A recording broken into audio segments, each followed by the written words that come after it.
Let's talk about how to emulate stops in the new Expressive E Soliste string library, the virtual model string library that just came out. Now, I got this and it sounds really good. The first thing I did was try to play Bach Chaconne and I couldn't do it. And after some discussions with EE, I found out that the library is monophonic. They plan on adding stops later, but after some experimentation with a number of different methods, I've come up with something that seems to work reasonably well for me to emulate stops using a DAW and multiple plugin instances of your library.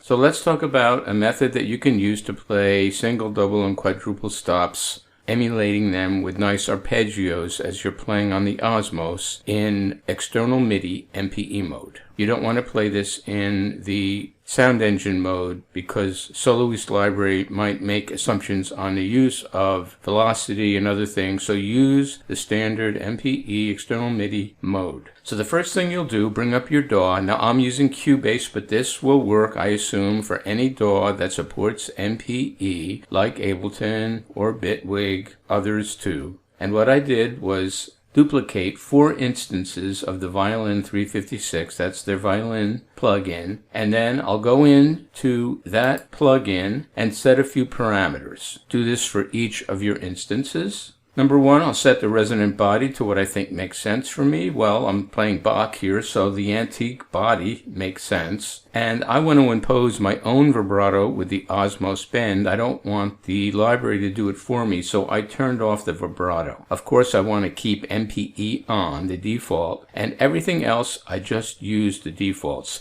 I turned down the volume a bit on the plugin. You can experiment with that. Everything else, I just used the defaults and duplicated this 4 times. Now in my DAW, I need to make sure I set MPE mode for however you do it in your particular DAW. In Cubase, I'll go to the Studio Setup and I'll select my Note Expression Input Device panel and set that up. I've used 4 channels here. I just use the same default that I use for any other MPE recording of the Osmose. So consult the EE how to set up Cubase for Osmose. The next thing I do is for each of the plugin instances, I will set that to a different MPE channel for input. Channels 2, 3, 4, and 5. Then on the Osmose, I'm going to set the external MPE to a maximum channel of 5. That will play on channels 2, 3, 4, and 5, the 4 channels I want to emulate my stops. Obviously, it doesn't make sense to have more than 4 channels here. I can't play more than quadruple stops on a violin. My Osmose is set. Now, the only other thing I want to do on the Osmose is I set my channel pressure to go from 0 to 80. And then I set aftertouch. Instead of CC74, I set that to channel pressure 2, and I set that to go from 81 to the maximum 127. And you can fiddle with your Osmose sensitivity parameters as well if you like. And what this lets me do is, for some reason, when I play CC74, the Soliste library is imposing something on that that's giving me some noise in the aftertouch area that I don't like for this particular application. Setting aftertouch to just use channel pressure lets me have pressure now imposed through the full key press on the Osmose. And I don't need any CC74 aftertouch for what I'm doing, just the bass violin.